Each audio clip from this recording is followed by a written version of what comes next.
Hello everyone, welcome back to JAC update YouTube channel. आज के इस वीडियो में हम लोग क्लास 12 का सब्जेक्ट बायोलॉजी टर्म 2 के लिए सेट 2 का आंसर देखेंगे, क्योंकि सेट 1 का आंसर मैं आप सभी को पहले ही दे दिया हूं। अगर आप सभी ने नहीं देखा है तो आप सभी उसको देख ले, इसके बाद इस सेट 2 का आंसर आप लोग देखें। तो चलिए देखिए, मैं आपको बता दूं कि सेट 2 में कितने सारे प्रश्न होंगे।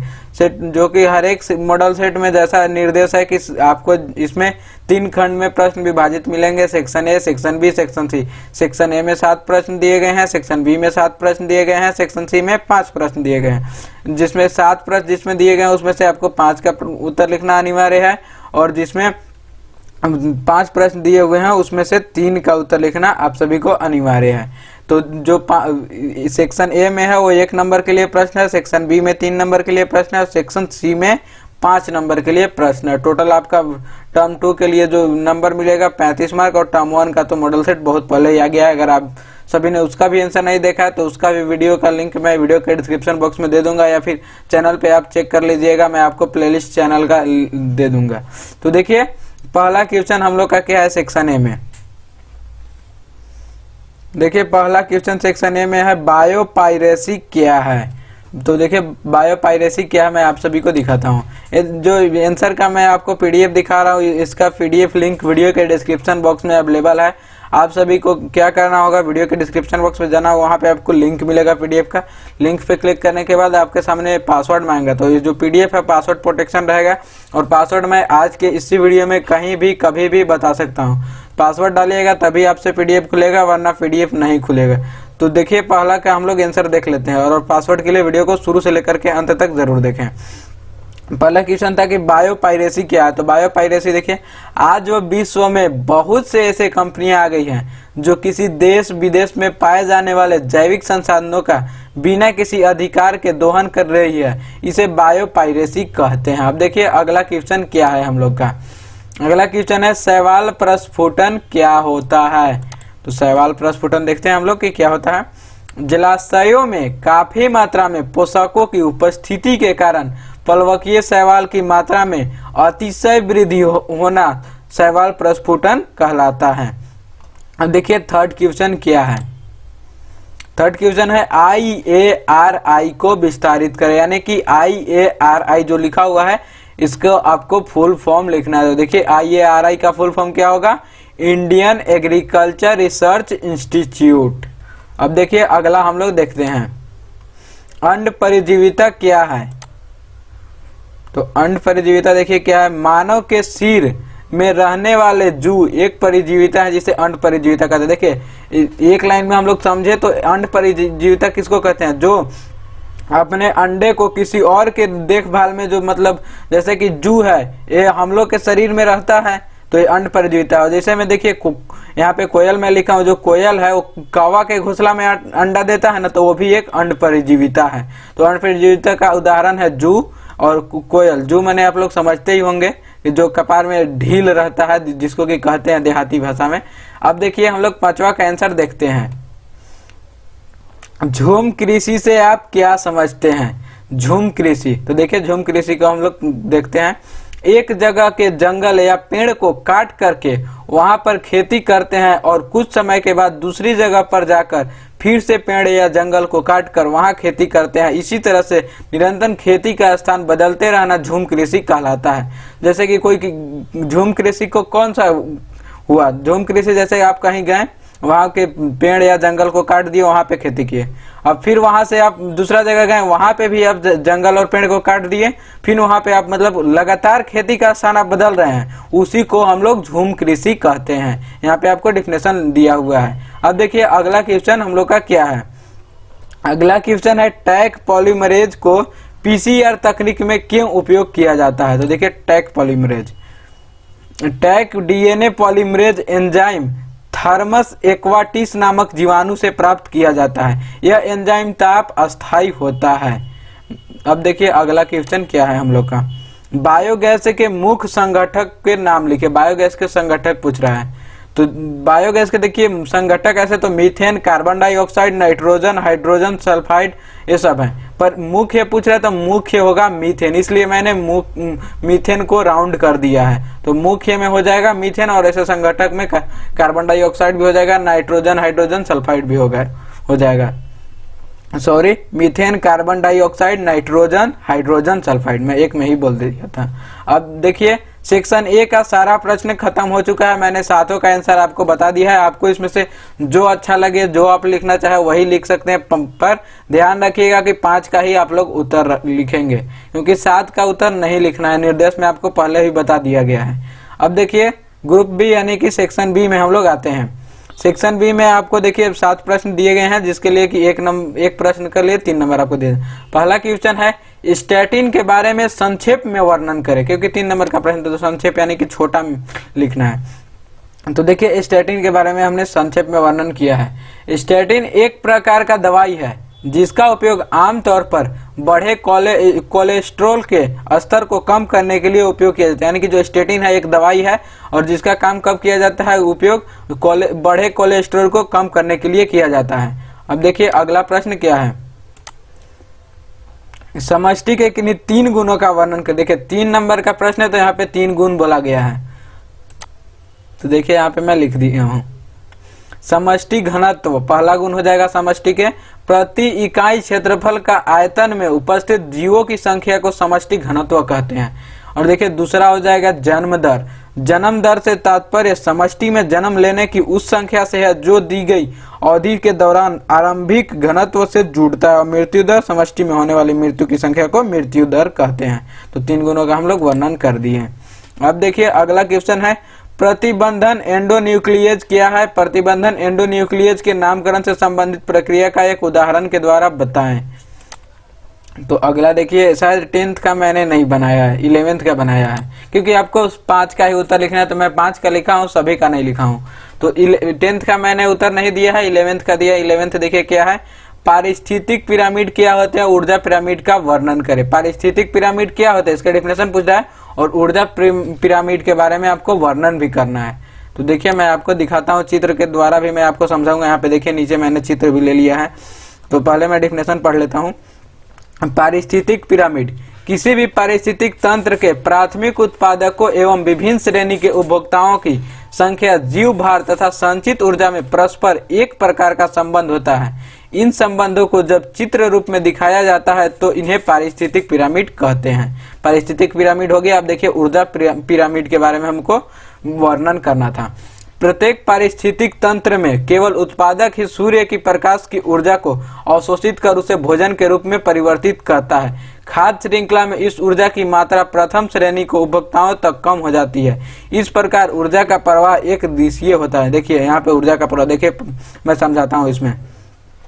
ऊर्जा पिरामिड देखिए, पहले सूर्य के प्रकाश से यहाँ पे फल जो पौधा है वो अपना भोजन बनाया, फिर सूर्य को प्रकाश को कौन सोख लिया, ये जो पौधा है वो, और पौधा को कौन खा लिया, ये जो खरगोश है, कीट पतंग, वो घास को खा लिया मान लीजिए।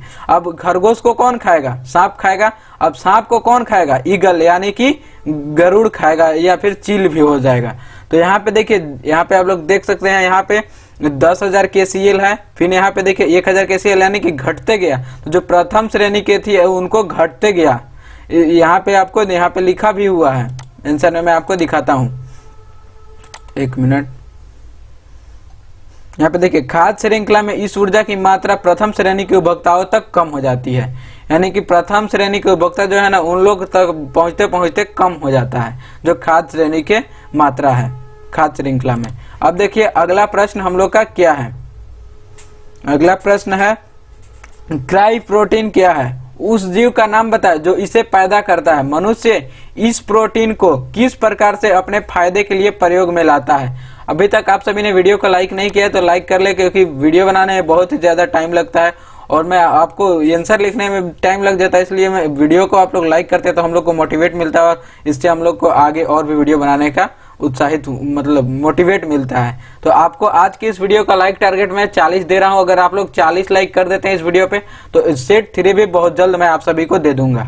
तो देखिए अगला प्रश्न का उत्तर क्या है, क्राई प्रोटीन क्या था, क्वेश्चन क्या था, फिर से हम लोग देख लेते हैं।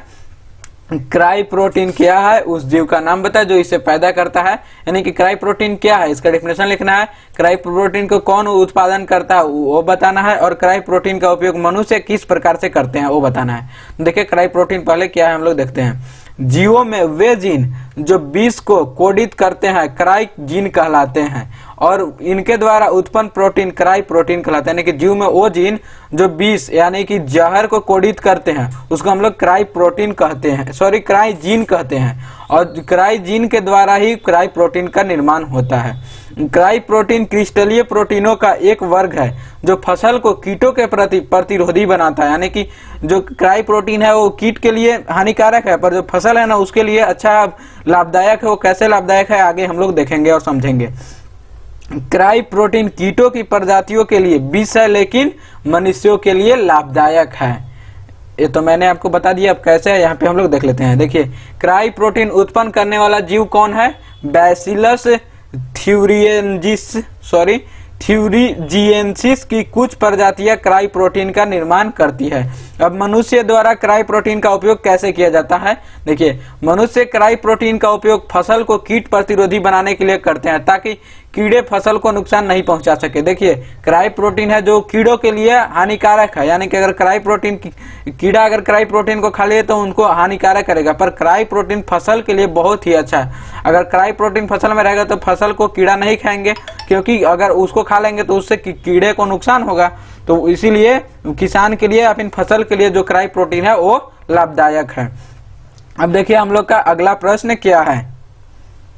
भूजल का अवक्षय और इसकी पुनः पूर्ति के तरीके के बारे में एक टिप्पणी लिखे। देखिए भूजल हो या फिर भौम जल हो या फिर भूमिगत जल हो, तीनों एक ही होता है। तो इसका देखिए आंसर क्या होगा।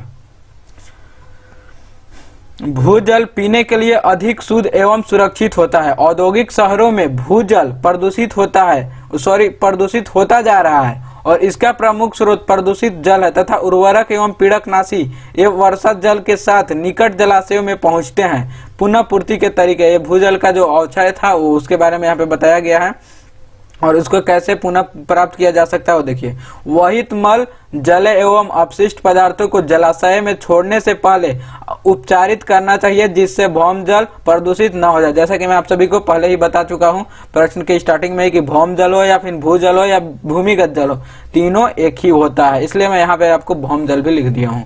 अब देखिए अगला प्रश्न हम लोग का क्या है। अगला प्रश्न है अपराधाहारी और अपघटकों के बीच में अंतर को स्पष्ट करें। देखिए अपराधाहारी किसको कहते हैं? अपराधाहारी उत्पादक को ही कहते हैं, यहाँ पे कंफ्यूजन मत होइएगा आप लोग। उत्पादक और अपघटक में, सॉरी अपघट लिखा गया, अपघटक में निम्नलिखित अंतर हैं। अब देखिए क्या क्या अंतर है। 3 नंबर के प्रश्न है तो आप लोग 3 ही अंतर लिखिएगा। यहाँ पे तो ऐसे मैं 5-6 लिख दिया हूँ आप सभी को समझने के लिए, पर आप लोग 3 ही लिखिएगा। तो देखिए एक तरफ हम लोग उत्पादक लिख लिए, एक तरफ अपघटक लिख लिए। उत्पादक के पहला अंतर, ये हमेशा हरे होते हैं। जो उत्पादक होते हैं वो हमेशा हरे होते हैं, पर अपघटक हरे नहीं होते हैं। उत्पादक में क्लोरोफिल या फिर क्लोरोप्लास्ट होता है, पर अपघटक में नहीं होता है क्लोरोफिल या फिर क्लोरोप्लास्ट। जो उत्पादक है ये प्रकाश संश्लेषण की क्रिया करते हैं, पर अपघटक जो है वो प्रकाश संश्लेषण की क्रिया नहीं करते हैं। उत्पादक जो है ये प्रकाश संश्लेषण से अपना भोजन स्वयं बनाते हैं, पर जो अपघटक है वो भोजन के लिए मृत जीव सड़े गले पदार्थ के ऊपर निर्भर रहते हैं। और जो उत्पादक है उनका प्रकाश जरूरी है उत्पादक के लिए, पर अपघटक के लिए प्रकाश जरूरी नहीं है। उत्पादक के लिए वायु भी जरूरी है, पर अपघटक के लिए वायु जरूरी नहीं है। तो इसमें से आप किन्हीं 3 को ही लिखिएगा, क्योंकि 3 नंबर का प्रश्न है तो ज्यादा लिख करके टाइम वेस्ट मत कीजिएगा। अब देखिए अगला प्रश्न क्या है हम लोग का। उससे पहले मैं आप सभी को पासवर्ड बता देता हूँ। आज का जो PDF का पासवर्ड है 782। अब देखिए प्रश्न क्या है अगला।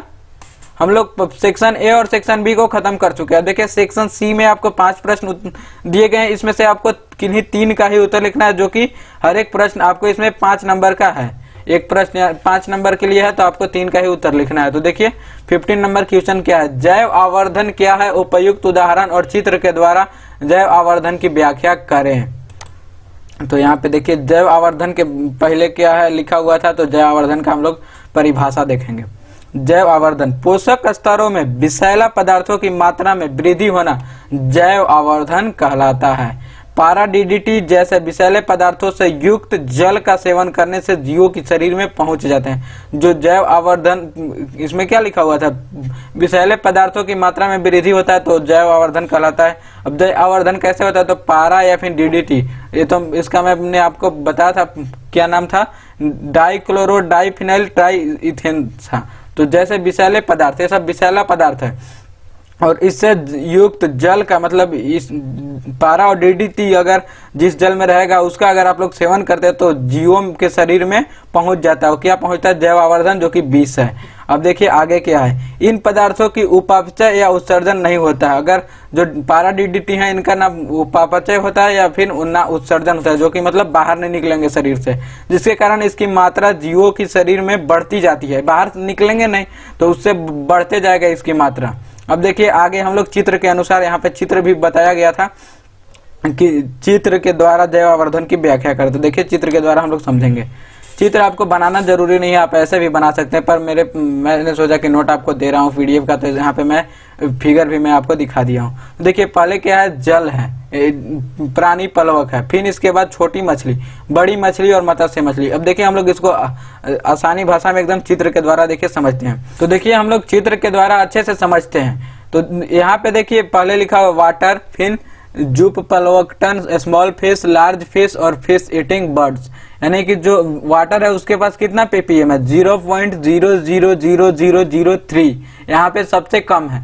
इसके बाद जो जल यानी कि प्राणी पलवक मैंने बोला था जो कि जल पीते हैं, उन लोग के पास कितना पीपीएम हो जाता है? यहाँ से 0.04। यहाँ बहुत कम था पर यहाँ पे थोड़ा ज्यादा हो गया है। अब फिर अगर इसको जो मछली खाएगा उसके पास कितना हो जाएगा? 0.5 पीपीएम। यहाँ पे भी देखिए थोड़ा ज्यादा हो गया।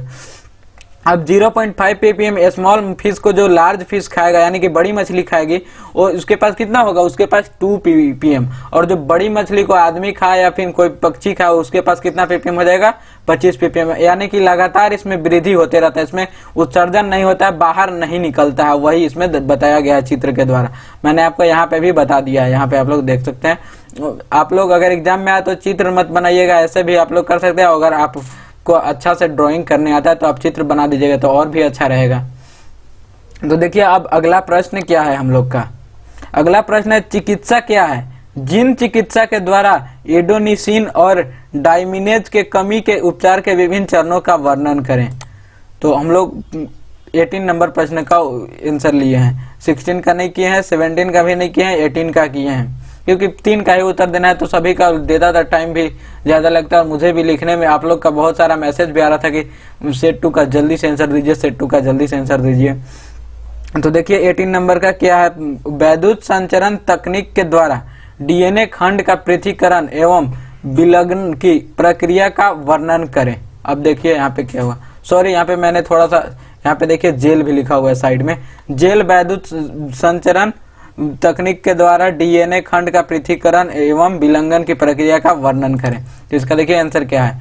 प्रतिबंधन एंडोन्यूक्लियेज एंजाइम डीएनए को विशेष स्थान पर काटकर जिस तकनीक द्वारा अलग किया जाता है वह वैद्युत संचरण तकनीक कहलाता है। जो तकनीक बताया गया था ना वैद्युत संचरण के बारे में, उसका परिभाषा ये हो गया। अब कैसे ये प्रक्रिया निम्नलिखित है डीएनए को खंडन करने का, तो इसके देखिए क्या होगा। इसके डीएनए खंड का प्रक्रिया निम्नलिखित है। इसको पहले परिभाषा भी देना है और यहाँ पे क्वेश्चन में आप लोग देख सकते हैं कि पृथक्करण कैसे किया जाता है, उसके प्रक्रिया का भी वर्णन करना है, परिभाषा तो देना ही है। तो परिभाषा मैंने दे दिया। अब देखिए प्रक्रिया निम्नलिखित है, कौन कौन सी प्रक्रिया हम लोग देखते हैं। वांछित जीन या डीएनए वाले कोशिका का चयन करना, चयन के बाद विशेष प्रक्रिया द्वारा डीएनए को बाहर निकालना। इसके लिए वांछित डीएनए युक्त कोशिका को लाइसोसोम काइटिनेज एंजाइम से संसाधित किया जाता है। डीएनए को हिस्टोन प्रोटीन और आरएनए से अलग करने के लिए प्रोटीनेज आरएनए के उपचारित किया जाता है, प्रोटीनेज आरएनए से उपचारित किया जाता है। यानी कि 4 इसमें डीएनए का जो डीएनए खंड का प्रक्रिया है ना, वो 4 गो प्रक्रिया है, इसके बाद डीएनए खंडन होता है। और जो वैद्युत संचरण का जो परिभाषा था वो यहाँ पे मैंने आपको दिखा दिया। अब देखिए लास्ट क्वेश्चन जो हम लोग का है इस सेट का, तो लास्ट क्वेश्चन में आपको कुछ नहीं करना है, यहाँ पे दिया हुआ है और आपको इसमें मिलान करना है। जैसा कि आपको पता होगा कि पहले बुक में आप लोग जब 5 या 6 क्लास में पढ़ते होंगे तो बुक में देता था, तो आप लोग क्या करते थे, पेंसिल या फिर पेन से भी कर देते थे, क्योंकि उसमें बच्चा थे 5-6 में तो पेन से भी करते थे। पर जैसे जैसे बड़ा हुए 6 क्लास 7 क्लास में आए तो सर बोलते थे कि पेन से नहीं पेंसिल से करना है, ऐसे मिलान करने वाला है। तो अब हम लोग देखिए 12th क्लास में आ गए, तो अब हम लोग इसमें अगर छेद छाछ करें तो अच्छा नहीं लगेगा। तो डायरेक्ट आप कॉपी में ऐसे भी लिख सकते हैं, मैंने यहाँ पे लिखा हुआ है, मैंने यहाँ पे देखिए क्या, डायरेक्ट आपको ऐसे नहीं लिखना है, और लिख करके सेकंड टाइम की बचत के लिए मैंने ये किया है। देखिए सबसे पहले आपको क्या लिखना है, माइक्रोआइजा, और लिख करके माइकोराइजा। इसके बाद इसके सामने जो मिलान होगा उसको आपको एरो दे करके ले लेना है। तो यहाँ पे देखिए सेकंड है, तो सेकंड को आपको लिख देना है, एरो देना है, और इसके बाद सेकंड को आपको लिख देना है कि कौको तथा पादपों के बीच संजीवी संबंध, ऐसे आपको लिखना है। तो देखिए मैंने फटाक से यहाँ पे कर दिया है। अ का सेकंड होगा, ब का 5 होगा, और स का फर्स्ट होगा, द का थर्ड होगा, और इसके बाद जो बच गया वही हो जाएगा य का, तो य का फोर्थ हो जाएगा। अब देखिए यहाँ पे आपको मिलान कर लेना है सेम टू सेम, ऐसा ही। फर्स्ट का मैंने क्या बोला, फर्स्ट का सेकंड बोला था, तो फर्स्ट का सेकंड कर लीजिएगा, लिख के ही आप लोग कीजिएगा, ऐसे मिलान मत कीजिएगा, नहीं तो अच्छा नहीं दिखने में लगेगा। तो चलिए बस आज के वीडियो में हम लोग इतना ही। सेट 3 को लेकर बहुत जल्द हम लोग मिलते हैं। जो वीडियो का लाइक टारगेट है आप लोग उसको पूरा कर देंगे तो सेट 3 आपको बहुत जल्द मिल जाएगा, और अगर लाइक टारगेट पूरा नहीं करेंगे तो टाइम लग सकता है सेट 3 के लिए। और अभी तक आप सभी ने वीडियो को लाइक नहीं किया है तो प्लीज़ लाइक कर ले, और जैक अपडेट चैनल को सब्सक्राइब नहीं किया है तो कर ले, क्योंकि आपको इस चैनल पे जैक बोर्ड से जुड़ी हर लेटेस्ट अपडेट सबसे पहले और सबसे आगे दिया जाता है। और आप लोग कमेंट करके बताएं कि आपको कौन कौन सा सब्जेक्ट का और मॉडल सेट का आंसर चाहिए, क्योंकि अभी तक तो मैं जैक अपडेट चैनल पे तो देखिए अभी तक जैक अपडेट यूट्यूब चैनल पे हम कौन कौन से सब्जेक्ट का मॉडल सेट का आंसर दे दिए, इंग्लिश कोर का सेट 1 का आंसर दे दिया है, फिजिक्स का सेट 1 का आंसर दे दिया, इकोनॉमिक्स का सेट 1 का आंसर दे दिया है, बायोलॉजी का सेट 1 का आंसर दे दिया है, केमिस्ट्री का सेट 1 का आंसर दे दिया है, फिजिक्स का सेट 2 का आंसर अभी आज ही दिए हैं। और ये वीडियो जो है अभी मैं रिकॉर्ड कर रहा हूँ, पर कल वीडियो ये आएगा बायोलॉजी वाला। और टेलीग्राम चैनल पे भी मैं मैथ का सेट 1, सेट 2 और सेट 3 दे दिया हूँ। सेट 3 अभी जस्ट मैं दिया हूँ। तो ये वीडियो मैं आपको बता रहा हूँ कि ये वीडियो मैं अभी 23 तारीख को रिकॉर्ड कर रहा हूँ, और जो ये वीडियो है कल यानी 24 तारीख को वीडियो आएगा, इसीलिए मैं बोल रहा हूँ कि आज दे दिया हूँ। तो आज सेट 4 भी 24 तारीख तक वहाँ पे मिल जाएगा मैथ का सेट 4। तो आप लोग अगर अभी तक टेलीग्राम चैनल को ज्वाइन नहीं किए हैं तो ज्वाइन कर ले, लिंक वीडियो के डिस्क्रिप्शन बॉक्स में दिया गया है, या फिर आप टेलीग्राम पर जा करके सर्च करें @जैक अपडेट। जैक अपडेट में लास्ट में ई ना लगाएं, ई लगाएंगे तो मेरा चैनल नहीं आएगा, किसी और का आता है। तो आप लोग ध्यान रखिएगा, सर्च करते समय जैक अपडेट टी लिखना है, केवल ई नहीं लगाना है। तो चलिए मिलते हैं अगले वीडियो में किसी न्यू अपडेट के साथ, तब तक के लिए बाय बाय, टेक केयर। और अभी तक वीडियो को लाइक नहीं किया तो लाइक कर ले, चैनल को सब्सक्राइब कर ले, और टेलीग्राम चैनल को भी ज्वाइन कर ले, क्योंकि टेलीग्राम चैनल पे आपको जैक बोर्ड से जुड़ी कोई भी अपडेट आता है तो सबसे पहले वहां पे अपडेट किया जाता है।